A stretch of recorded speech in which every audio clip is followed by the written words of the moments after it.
quando servimos a Deus. E esse texto, Jesus, ele vai iniciar o ministério dele. Alguns livros, alguns evangelhos que eles não são considerados autênticos, eles contam histórias que Jesus fez curas quando ainda era menino. Que ele encontrou um passarinho morto, curou um passarinho morto, mas isso não está na nossa Bíblia. Mas o que a nossa Bíblia ensina é que Jesus começou o ministério dele com 30 anos de idade. Quando o Espírito desceu dos céus como pomba, visto como pomba, significa ali ele foi cheio do Espírito Santo e ele então começou o ministério dele, pregando que o reino de Deus estava próximo, curando os enfermos e libertando os cativos. Jesus está ensinando que ele era homem, como ele era Deus, mas ele também nasceu como homem, ele tinha as limitações humanas. Então, o homem, antes de iniciar o ministério dele na terra, ele precisa estar cheio do Espírito Santo. Jesus não foi diferente, Jesus não fez nada sem estar cheio do Espírito Santo.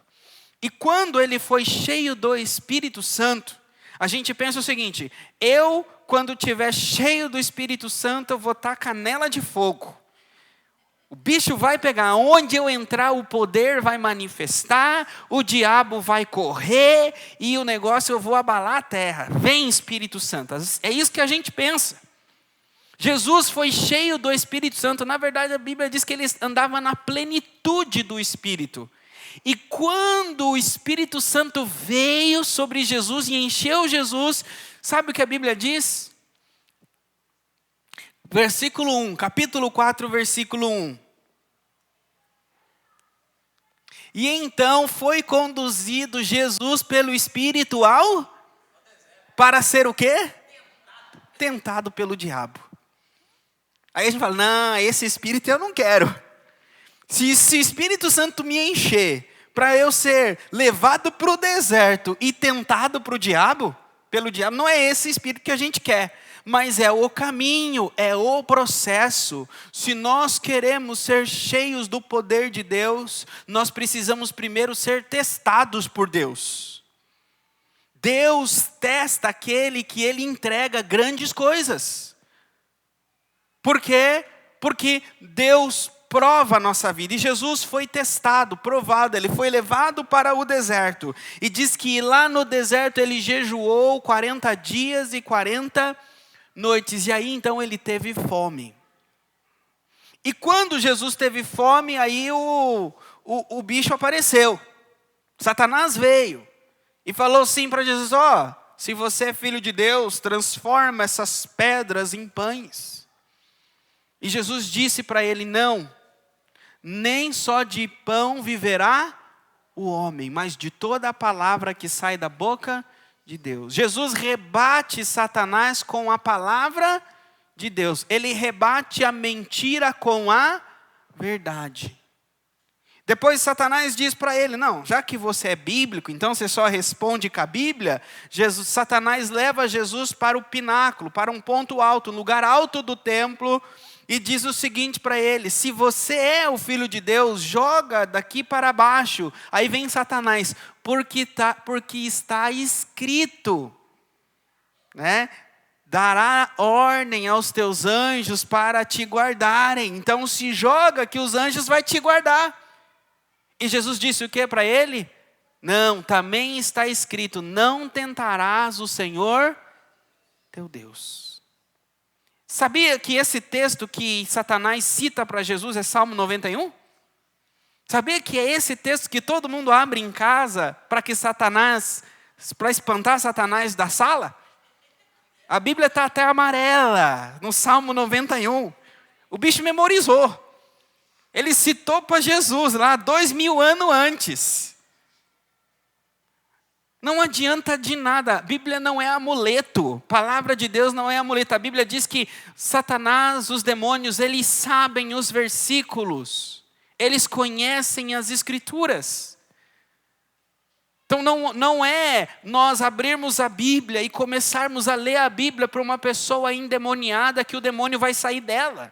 Não é nós abrirmos a Bíblia e começarmos a ler a Bíblia em casa, quando começar a bater as portas e fazer uns barulhos estranhos na nossa casa. Não vai adiantar nada. Pode colocar o Cid Moreira, que a voz é até mais bonita que a sua. Ele conhece a Bíblia. Ele conhece a palavra de Deus. É a autoridade no nome de Jesus. Porque o que Jesus diz para ele? Depois que ele tira Jesus ali do pináculo, ele chega para Jesus e fala o seguinte: que ele daria a Jesus todos os reinos da terra. Ele leva Jesus num lugar que ele vê os reinos da terra, ele diz: olha, eu te dou todos os reinos da terra, se prostrado me adorares. E Jesus aí já falou: ó, você passou dos limites. A Bíblia diz que é como que Jesus perdeu a paciência com ele. Falou o seguinte: vai-te, Satanás. Jesus dá uma ordem: sai, porque está escrito: adorarás somente a Deus e a Ele servirás.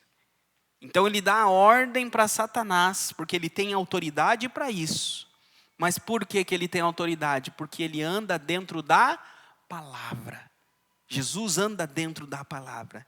Então, quem é aqueles que dá ordem a Satanás? Aqueles que têm a autoridade de Deus, delegada por Deus, e aqueles que andam dentro da palavra de Deus. Agora, aqueles que são Raimundo, sabe? Um pé na igreja e um pé no mundo.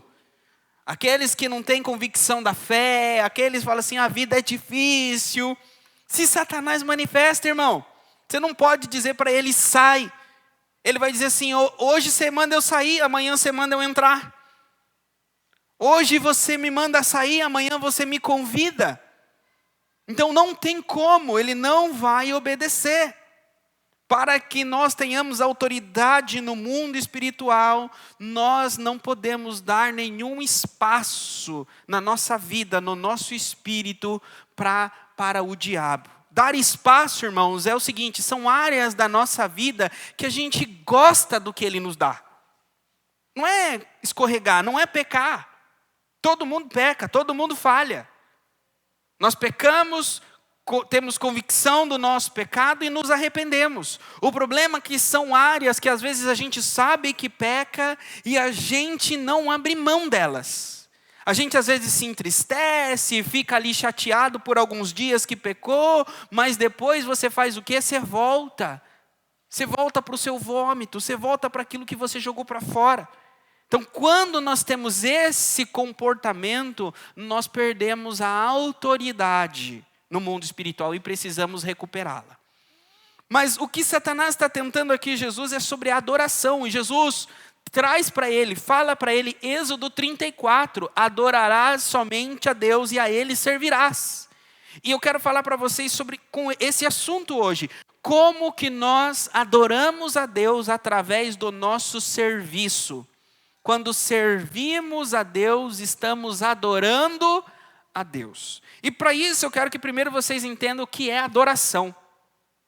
Adoração é prestar culto, é engrandecer.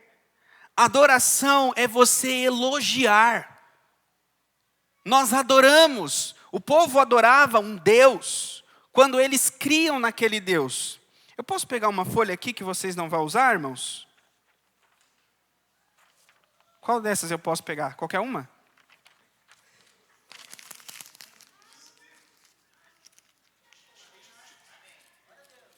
Amém? É só um exemplo, irmãos. Imagine que lá no Antigo Testamento eles pegavam uma madeira e faziam uma imagem. Não é? Não vou fazer aqui um bonequinho, mas imagine, era uma imagem. E eles colocavam a imagem em um altar. Colocavam ali no altar e eles prostravam. Essa imagem que o povo adorava, a gente acreditava assim: não, eles criam que a imagem era um Deus. Não. A gente acha que o povo do Antigo Testamento era bobo. Eles não criam que a imagem era um Deus. Sabe o que eles criam? Porque se essa imagem fosse jogada fora, ele fala assim, e agora, o que aconteceu com o seu Deus? Queimou? Não tem mais seu Deus? Ele não. Eles iam lá, amassavam outro, fazia outro. E aí o que eles faziam? Eles invocavam o Deus, que é um ser que não é tangível, que não se toca, o Espírito. Eles invocavam aquele Espírito nesse objeto. Então agora este objeto era como se fosse um portal. Esse objeto era onde aquele ser espiritual manifestava e emanava a sua presença. Vocês entenderam? Então eles não criam que a imagem era o Deus, mas eles criam que o Deus manifestava naquela imagem. Era essa a cultura da época do povo de Israel. E quando Jesus fala o seguinte, não adore outros deuses, eles acreditavam que era a imagem que dava chuva. Então eles prostravam-se à imagem, a imagem mandava chuva, e a chuva regava a terra e eles colhiam muito milho, que enchia a barriga, fazia todo tipo de coisa com milho. Eles queriam ter um filho homem, porque o filho homem era aquele que ia manter a herança da família. Então o que eles faziam? Cultos à imagem e acreditava que aquela imagem dava o filho. Então a imagem é que assegurava o futuro da família. Vocês entenderam?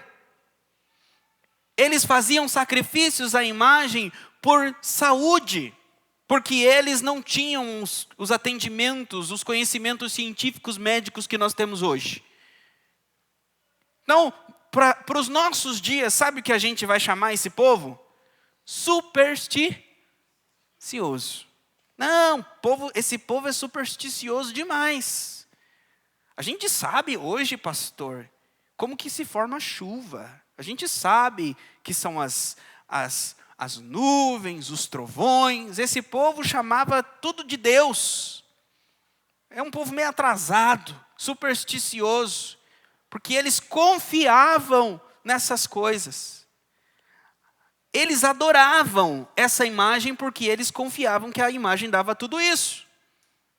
Então, isso é adorar. Eles adoravam quando eles criam que era aquele ser que assegurava o futuro, era aquele ser que dava alegria, era aquele ser que dava tudo o que eles precisavam. Nos nossos dias hoje, o que as pessoas adoram? Se você falar assim para uma pessoa, a partir de amanhã você não tem mais seguro de vida, você não tem mais saúde, seguro de saúde. Mas se eu ficar doente, o que será de mim? Eu vou para as filas do SUS e lá eu vou morrer. Então tem muitas pessoas que acreditam que é o seguro de saúde que assegura a saúde dela.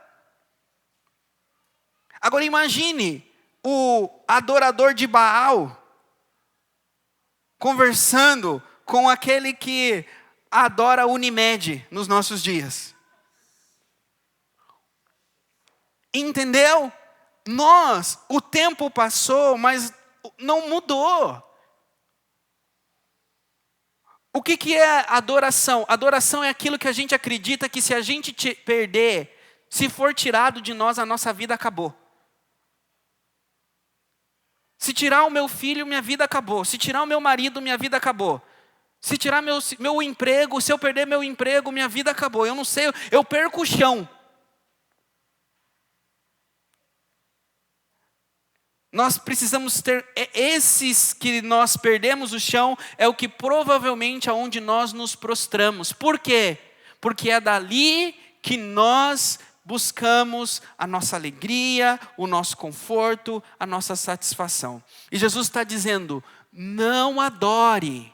E sabe como que Jesus ensina que a gente está adorando? Porque a gente serve. Quem adora, serve. Quem adora, trabalha. É impossível adorar e não trabalhar. Quem adora, trabalha. Quem adora, se esforça. Quem adora, sua por aquilo que adora. Então, Jesus está dizendo o seguinte, que o homem não pode ter dois senhores. Por quê? Porque ele vai amar um e odiar o outro. Ele vai agradar um e desagradar o outro. Ele vai fazer aquilo que agrada um Senhor e vai deixar de fazer aquilo que agrada o outro Senhor. O que a Bíblia está dizendo não é que o homem não pode ter dois senhores. O homem pode ter 1, 2, 3, 4, 5 mil senhores. Agora não dá para agradar todos ao mesmo tempo. Só dá para agradar um. Então a gente pode dizer, eu adoro a Jesus, mas ao mesmo tempo eu adoro o meu tempo de descanso. Eu adoro aquilo outro.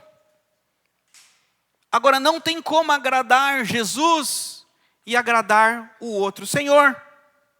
E como que nós aprendemos aquilo que nós adoramos?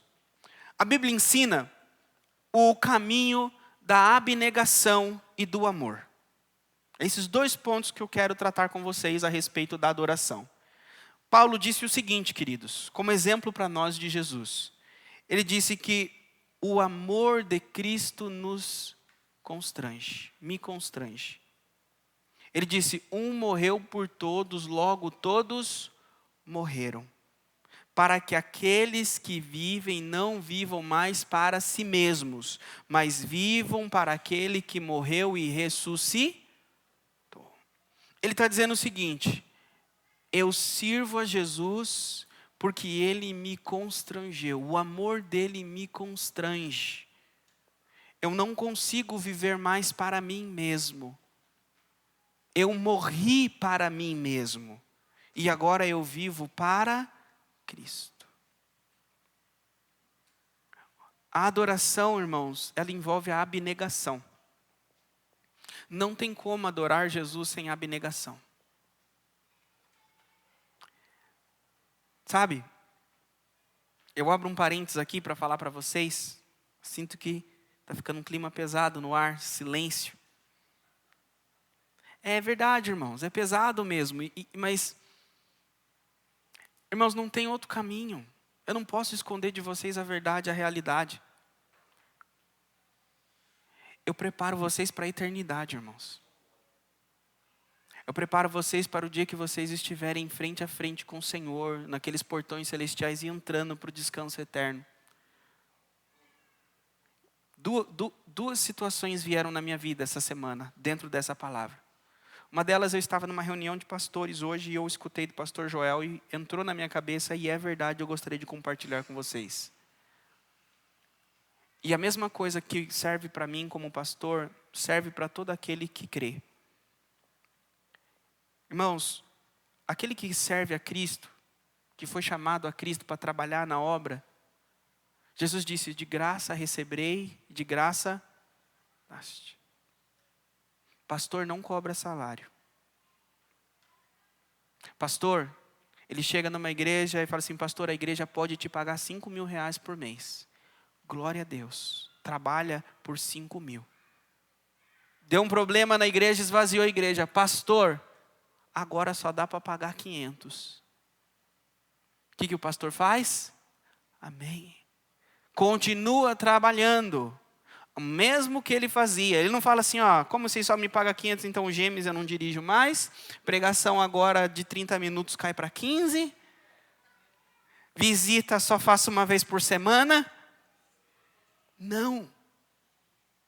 Pastor, ele diz, não tem problema, se me paga 500, eu vou fazer a mesma coisa por 500.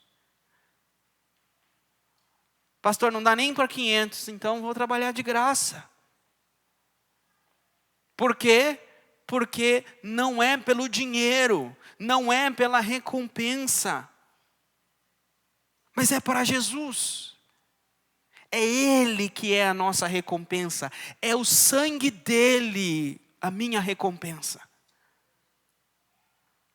Então nós trabalhamos para Jesus por causa que existe uma obra. Imagine que Jesus chega para cada um de vocês e fala assim, eu tenho uvas que estão para ser colhidas, vamos para a minha vinha trabalhar? Vamos colher uvas na minha videira. Ele nos convida a trabalhar para Ele. E esse deve ser o nosso desejo, não é pelo que nós ganhamos, não é pelo que recebemos, não é pela glória humana. Eu vou entrar no ministério, porque aí as pessoas vão olhar para mim diferente. Não, queridos, não é pela posição.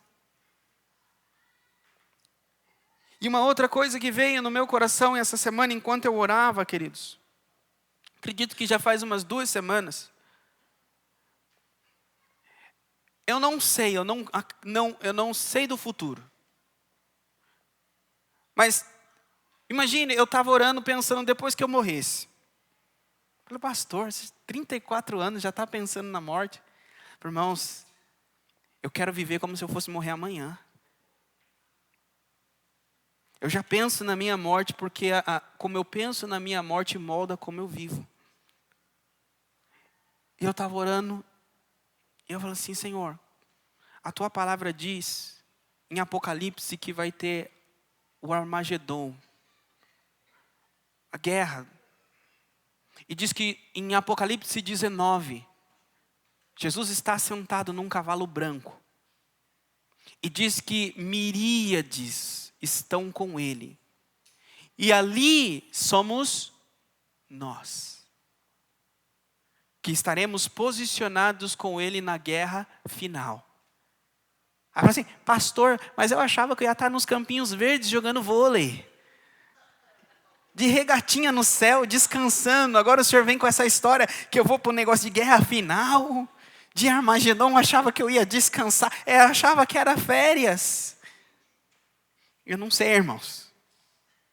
A Bíblia fala, vai ter as bodas do Cordeiro e fala que nós estaremos lá. Eu não sei se nós vamos continuar trabalhando depois que nós morrermos para o Senhor. O que a Bíblia garante para nós é que não haverá fadiga, não haverá cansaço, não haverá choro, não haverá lágrima, mas nós seremos espíritos. Perfeito? E na minha oração eu já dizia, Senhor, eis-me aqui, me dá muito trabalho. Eu quero te servir. Aí,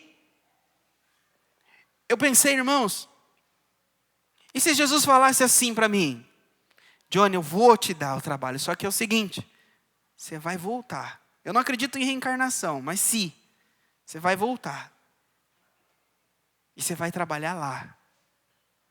Você vai continuar libertando os meus filhos. Você vai continuar anunciando a mensagem da minha morte para aqueles que nunca ouviram. E sabe o que eu disse, irmãos, em oração? Senhor, eis-me aqui.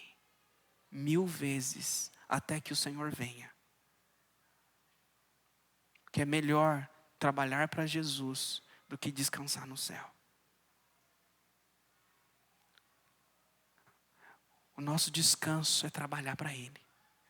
Eu descanso quando eu oro pelos enfermos. Eu descanso quando eu abraço alguém que está aflito. Eu descanso quando eu anuncio, quando eu visito, quando eu faço a obra. Meu espírito descansa. O trabalho para o Senhor é o nosso descanso.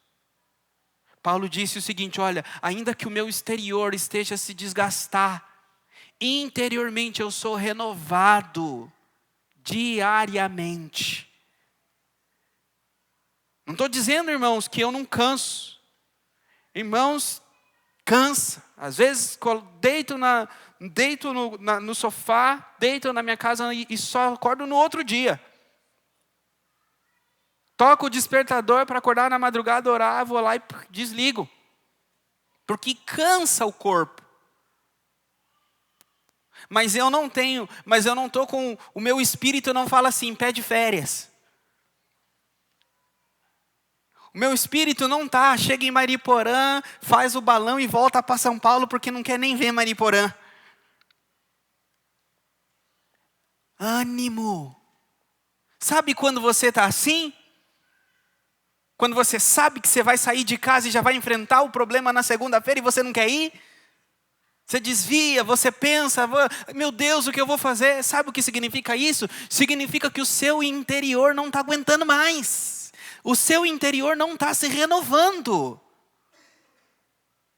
Aí você tomou comprimido, você fez uma viagem para Disney, para esparecer.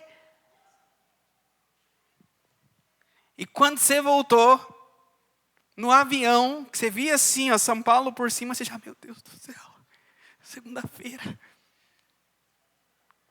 Só Jesus, é só Jesus que pode libertar esse sentimento do nosso interior. Sabe o que Jesus faz? Jesus, ele pode ir lá e fazer assim com o problema, ó. Não vou soprar mais. Vai lá e fazer assim, ó. E o seu problema some. Ou Jesus pode fazer o seguinte: a sua preocupação some e o problema continua lá. O problema continua, mas você enxerga o seu problema diferente. Você olha para o seu problema e fala, e aí, tudo bem, bom dia, seus dias estão contados. Você chega no outro dia e fala, você ainda está aqui? Espero que amanhã não te veja aqui. E assim vai, e vai chegar uma hora que você vai chegar, problema, cadê você? E ele não vai responder mais. Por quê? Porque ele sumiu. Que quando ele não é mais uma brecha, quando ele não serve mais para Satanás, para te incomodar, Satanás muda os planos. Satanás sabe que enquanto ele está nos apurrinhando, enquanto as setas dele estão entrando no nosso coração, ele persevera com os mesmos problemas. Agora, quando nós descansamos em Cristo, estamos protegidos das setas, dos dardos inflamados do inimigo, ele fala assim, não adianta mais, eu vou mudar a estratégia, eu vou mudar o problema. E aí ele muda o problema, e aí ele vê que o outro problema novo também não adianta. Por quê? Porque você está cercado de todos os lados pelo sangue de Jesus. Não temerá a nada. Irmãos, esse é o Jesus que vocês creem. Amém? Eu quero agora, depois que eu falei que é crer em Cristo, é trabalhar para Cristo, é a abnegação e por último, é o amor. É o amor a Jesus que nos faz andar uma milha a mais para o Senhor. É o amor por Jesus que nos faz às vezes abrir mão do nosso ego, da nossa vontade, das coisas do nosso jeito, do nosso tempo, da nossa maneira, para fazer aquilo que Jesus está pedindo. Aí fala assim, Senhor, é duro, eu sou linha dura, mas porque o Senhor está pedindo. Aquilo que ele chegou para Pedro, pescou a noite inteira, suado, não pegou nada. Chegou querendo ir para a cama, descansar. Aí Jesus fala assim, volta e joga ali a rede do lado direito. Sabe, você fala assim, Senhor, não aguento mais esse casamento, não aguento mais esse trabalho, não aguento mais essa vida, não aguento mais esse problema. Tentei, faz 20 anos, Jesus. Aí Jesus fala assim, volta e tenta mais um pouco. Volta e tenta um pouco mais. Aí você fala assim, Senhor, porque você está pedindo. Eu já não queria mais, eu já abri mão, mas porque o Senhor está pedindo, eu vou tentar mais uma vez. E aí, a obediência ativa no mundo espiritual a palavra de Deus. A obediência, a fidelidade, o amor. E aí, quando joga a rede, vem a colheita. Grandes peixes. É o amor. Jesus disse o seguinte, Pedro, você me ama? Ele falou, Senhor, eu te amo. Então, faz o quê? Apacenta meus cordeirinhos. Não é canta para mim. Não é dizima. Não, se você me ama, apacenta meus cordeirinhos. E olha, irmãos, os cordeirinhos têm cabeça dura, viu? Cordeirinho de Jesus não é fácil lidar. Às vezes a gente pega uns cordeirinhos, tudo machucado, tudo teimoso, que precisa ter paciência com eles. Às vezes, o seu cordeiro talvez é a sua esposa. Seu cordeiro é o seu filho, o seu marido. Seu cordeiro é o irmão.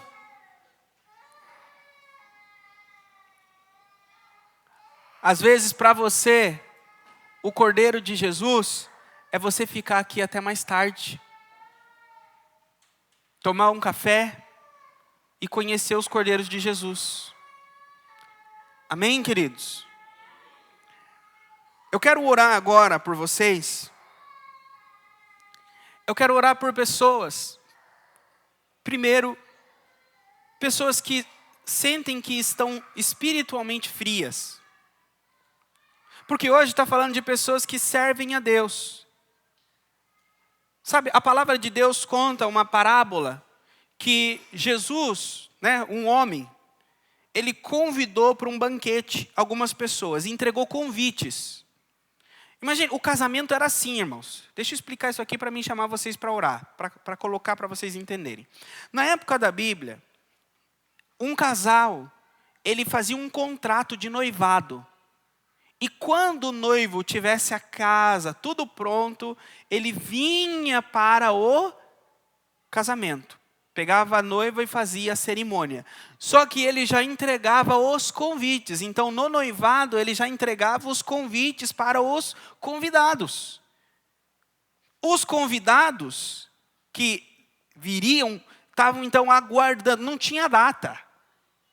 Tá? Não tinha data. Não é, o noivo não falava assim, tal data, tal dia, tal hora eu vou voltar e aí vai ser a nossa festa. Não. Eles convidavam e o noivo estava preparando. Então, assim como a noiva estava lá aguardando, assim também os convidados ficavam sabendo na semana, no dia, ali perto do dia, que ia ser aquele dia. E tudo aquilo que estava agendado para aquele dia, eles tinham que cancelar. Porque eles haviam sido convidados para uma boda, para um casamento. E aí Jesus conta a parábola que o homem convidou, teve os seus convidados, e aí chegou o dia da boda, do casamento. E ele enviou os mensageiros chamando. E um disse o seguinte, eu não vou poder, eu tenho um campo para cuidar. Eu não vou poder, eu tenho um conjunto de bois para olhar. E todos aqueles que receberam o convite disseram que não podia. E diz que aquele que estava organizando a festa ficou irado. Irado. Por quê? Porque os convidados recusaram o convite da festa. E ele disse para os servos, vá para os valados, para as ruas, e chame aqueles que estão nas ruas e nos valados e força eles a entrar, porque eu quero a minha casa cheia. E aqueles que haviam sido convidados, eles foram o quê? Deixados de lado. Dentro da palavra de Deus é o seguinte, que o Senhor nos convida. Quando nós cremos em Cristo, quando é pregado a mensagem da salvação e a gente fala assim, Senhor, eu creio, a partir de agora eu entrego a minha vida a Cristo e eu creio em Jesus. A Bíblia diz que espiritualmente, você recebeu um convite. E agora você está convidado a servir o Senhor. E Ele te chama, só que às vezes aí Ele chama o seguinte, domingo, 9 horas da manhã. Eu tenho um compromisso. Às vezes alguns não têm, mas procura ter. Tal hora. Trabalhar na igreja. Tem o ministério das crianças. Não dá. Não posso. Fazer uma visita. Não consigo. Quantas coisas. Você sabe. Essa minha oração é para aquelas pessoas que o Espírito Santo vem falando para você. Você era para estar fazendo e você não está fazendo. Você era para estar fazendo isso e você não está fazendo aquilo que eu te chamei. Então, se você, do nada, de uns dias para trás, teve esse pensamento dentro de você, vem aqui na frente que eu quero orar por você. Eu quero orar. Amém? Eu vou dar 10 segundos.